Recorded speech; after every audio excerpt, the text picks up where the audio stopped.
안녕하세요.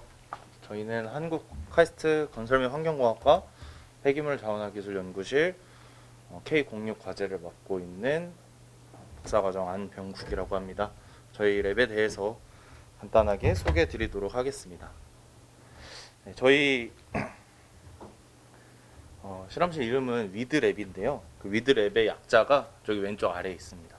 그래서 우리는 영어로는 저렇게 되어 있고 한국말로는 폐기물 자원화 기술 연구실입니다. 그래서 저희는 여러 화학적 방법과 생물학적 방법을 두루두루 사용하여서 폐기물을 친환경적인 방법으로 처리하고 더 나아가서 유용한 자원의 형태로 회수하는 것에 대해서 연구를 하고 있습니다.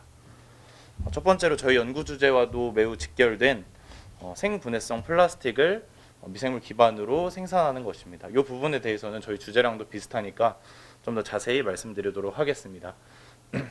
먼저 저 가운데에 타입 2 메타노트로프라고 써 있는데요. 저 메타노트로프라는 저 단어가 한국말로는 메탄 산화균이라는 미생물입니다. 저 미생물이 이제 성장을 하고 여러 가지 탄소원을 통해서 성장을 하기도 하고 미생물의 몸속에 에너지를 저장하기도 하는데 마침 그 미생물이 몸속에 저장하는 그 에너지의 형태가 우리 인간의 입장에서는 유용한 또 생분해성 플라스틱으로 사용할 수 있는 PHA라는 물질로 사용할 수 있기 때문에 미생물을 통한 생분해성 플라스틱 생산이 가능하게 됩니다. 마침 여러 가지 이제 탄소원을 먹는 미생물들이 있는데 마침 저 메타노트로프라는 저 미생물은 지구 온난화의 가장 큰 온실가스 중 하나인 메탄을 먹고 우리 인간에게는 유용한 생분해성 플라스틱 PHA를 생산하기 때문에 그런 연구를 하고 있습니다. 그 다음부터 간략히 소개해드리겠습니다. 생분해성 플라스틱이 여러분들 많이 쓰고 있을 수도 있지만 실제로는 잘 썩지 않을 수도 있어요. 그래서 어떤 자연환경에서 생분해성 플라스틱이 잘 썩고 있나라는 주제고요. 또 여러 가지 유기성 폐기물들 또 더 나아가서 3D 프린터의 재료나 폐마스크 또는 저런 어업에 쓰이는 저런 그물이나 또는 저런 유기성 폐기물들을 열분해를 통해서 산소가 차단된 환경에서 온도만을 높여서 이제 화학적 변형을 일으키는 열분해를 통해서 유용한 물질을 생산하는 연구. 그다음에 효소를 통해서 플라스틱을 분해하는 연구. 그다음에 축산 폐기물, 흔히 말하는 축분, 가축을 키우면서 나오는 그 폐기물을 통해서 여러 가지 유용한 자원들, 수소, 이산화탄소, 또 사용할 수 있는 형태의 메탄 등을 회수하는 연구도 진행하고 있습니다. 네, 저희 랩 홈페이지도 있는데 저희 다시 한번 말씀드리면 건설 및 환경공학과의 폐기물 자원화 기술연구실이었습니다. 랩 홈페이지도 잘 되어 있고 영상들도 있으니까 관심 있으시면 들어와서 한 번씩 봐주시면 감사하겠습니다. 네.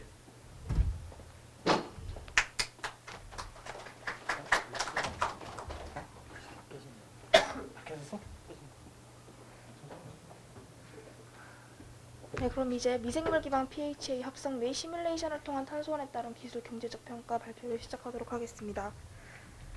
먼저 목차는 Introduction, Background and Methods 이렇게 세 개로 구분되어 있고요. 먼저 Introduction입니다. 플라스틱의 이점에 따라 플라스틱 소비량, 플라스틱 사용량, 플라스틱 생산 및 폐기 현황이 점점 늘어나고 있는 추세인데요.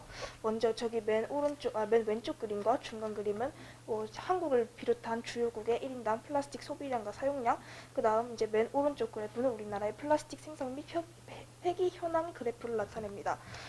그래프를 보시면 알 수 있듯이 한국을 포함해서 점점 더 플라스틱 소비량과 사용량이 점점 올라가고 있고 그 다음 폐기량도 역시 만만치 않다는 것을 여러분께서도 확인하실 수 있습니다. 플라스틱은 500년 정도 지나야 썼기 때문에 크게 폐기 방법을 재활용, 매립, 소각 이렇게 분류하는데요. 재활용이 제일 많이 되면 문제가 딱히 없겠지만 2015년 기준 재활용이 되는 비율은 단 9%밖에 안 됐습니다. 이 때문에 우리는 이제 기존 플라스틱을 넘어서 새로운 생분해성 플라스틱을 필요로 합니다. 네, 다음은 생분해성 플라스틱입니다. 생분해성 플라스틱은 특정 조건에서 유기생물체에 의하여 물과 이산화탄소 등을 완전히 분해 가능한 플라스틱인데요. 이제 여기 오른쪽 그림을 보시면 여기 파란 색깔 범주 이 부분이 생분해성 플라스틱이라고 할 수 있겠습니다. 생분해성 플라스틱에서는 크게 PLA하고 PBAT가 저희 실생활에서 제일 많이 쓰이는데요. 먼저 PLA는 옥수수에서 추출한 포도당을 발효 및 정제해 가공한 젖산을 원료로 하는 생분해성 고분자 물질로 우리가 평소에 사용하는 생분해성 비닐 아니면 의료용 실 아니면 3D 프린터에서 사용하는 생분해성 플라스틱이 PLA입니다. 이름은 생분해성 플라스틱이지만 실제로 100% 분해가 되려면 3개월 이상 수분이 70% 이상이고 온도가 58도 이상인 환경에서 분해되어야 하므로 사실상 자연에서는 분해가 불가능하다고 할 수 있겠고요. 그 다음 PBAT도 PLA와 혼합돼서 비닐로 자주 사용되는 물질인데요. PBAT는 석유를 기반으로 한 생분해성 플라스틱으로 물론 생분해성 플라스틱은 맞지만 석유를 기반으로 했기 때문에 친환경적이라고 할 수는 없습니다. 이거는 PLA를 이제 기반으로 하는 한 제품의 이제 홍보글인데요. 먼저 여기 문제점을 크게 찾아보자면 먼저 옥수수입니다. 아까도 말했듯이 옥수수나 사탕수수에서 PLA를 생산하는데 이때 수요가 늘어남으로써 작물 재배 과정에서 수질오염, 토양오염 등 환경오염이 발생할 수 있습니다. 그리고 마지막 사용은 미생물에 의한 자연으로 돌아가는 퇴비라고 되어 있는데 아까도 말씀드렸듯이 PLA는 3개월 이상 58도, 그다음 습도 70도 이상에서 분해가 가능하고 그다음 반생분해성 플라스틱이나 생분해성 플라스틱의 미세 플라스틱 분재 그리고 사실상 아까 말씀드렸던 그 조건에서 분해할 수 있는 우리나라의 퇴비화 시설이 없습니다. 그래서 저희는 이제 PHA라는 새로운 생분해성 플라스틱을 연구합니다. PHA는 탄소원이 충분한 상태에서 특정 영양분의 결핍이 일어날 때 에너지 저장으로 합성되는 물질로 PHA 장점은 다음과 같은 세 가지가 있는데요. 먼저 20도, 30도 즉 자연 환경에서도 충분히 만들어질 수 있는 온도로 조류 등에 의해 분해가 가능하고요. 그 다음 영양 제한 조건만 있다면 굉장히 넓은 범위에서 PHA가 생산이 가능합니다. 그리고 세 번째 물, 메테인, 탄소 등의 분자로 완전히 분해가 가능한 친환경 플라스틱이라 할 수 있습니다. PHA의 탄소원은 크게 두 가지로 나뉘는데요. 먼저 음식물 쓰레기와 그다음 하수 처리장 등에서 발생하는 침전물인 슬러지입니다. 보통 이런 두 가지로 많이 만들어지지만 탄소원의 화학적 조성이 불일정하여 pH의 낮은 수율이 있습니다. 그리고 당등과 유기탄소원 같은 그런 물질로 이제 만들기도 하지만 이때는 탄소원의 높은 가격이라는 단점이 있는데요. 결국 이러한 단점들 때문에 원재료 생산 비용과 시장 가격이 증가를 이어서 PHA의 이제 상용화까지 어려움이 있게 되는 것입니다. 다음은 백그라운드입니다. 먼저 메탄은 어떤 문제점들이 있을까요? 지구온난화 지수가 상당히 높은 온실가스라는 점이 있습니다. 또한 C와 H 사이의 강한 수소 결합으로 인해서 활성화 에너지가 굉장히 높습니다. 그래서 반응시키기가 상당히 어렵기 때문에 저희는 생물학적 촉매로서 메타노트로프, 즉 메탄화 세균을 이용합니다. 상온상압 조건에서 메탄을 산화시켜 온실가스인 메탄을 제거하는 동시에 PHB를 생산시킬 수 있습니다. PHB는 다음과 같은 구조식을 가진 폴리머입니다. PHA로 생분해성 플라스틱 그룹에 속하고 물에 녹지 않으며 가라앉습니다. 플라스틱 기반 포장재를 생산하는 데 사용되는 것 외에도 의료 및 생물학적 분야의 연구 개발에도 사용됩니다. 이렇게 메탄을 분해하여 PHB를 얻는 방식은 중요 환경 문제에 관한 세 가지 해결책을 제시하는데요. 탄소를 격리시키고 기존 화석연료 유래 플라스틱을 대체할 수 있으며 식품의 원료로 사용되는 설탕과 같은 유기탄소원의 사용을 감소시킵니다. 유기탄소원을 사용할 시 생산 단가의 45%가 기질 가격인 반면 메탄의 가격은 상대적으로 저렴하기에 경제성 면에서도 적절하다고 할 수 있습니다. 메타노트로프는 메탄을 탄소원으로 사용하며 단일균주에서 여러 생성물을 생성할 수 있습니다. 여기에서 탄소원은 메탄 외에도 다양한 폐기물을 이용해 공급할 수 있는데요. 농산업 폐기물, 석유 폐기물, 식품 가공 폐기물, 유제품 폐기물, 생활 폐기물, 팽합성 가스 등이 있습니다. 저희는 미생물의 생장 주기를 확인하기 위해 광학 밀도 OD를 측정할 것입니다. 그리고 pH의 생산 과정에는 박테리아 균주 준비, 배지 준비, 미생물 배양 조건 설정, 미생물 배양, pH 추출 단계가 있습니다.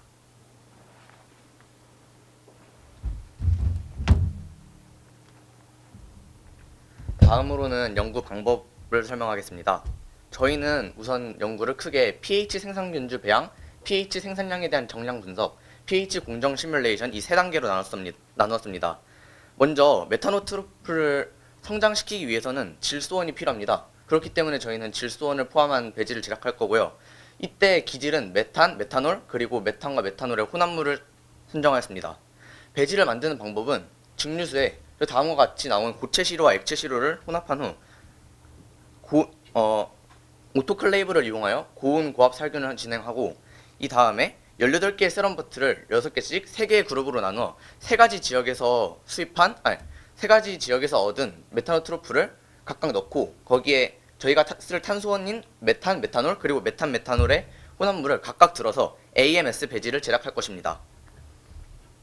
그 다음으로는 미생물이 pHA를 생산할 수 있는지 없는지를 알아내기 위해 각각 OD와 COD를 측정할 건데요.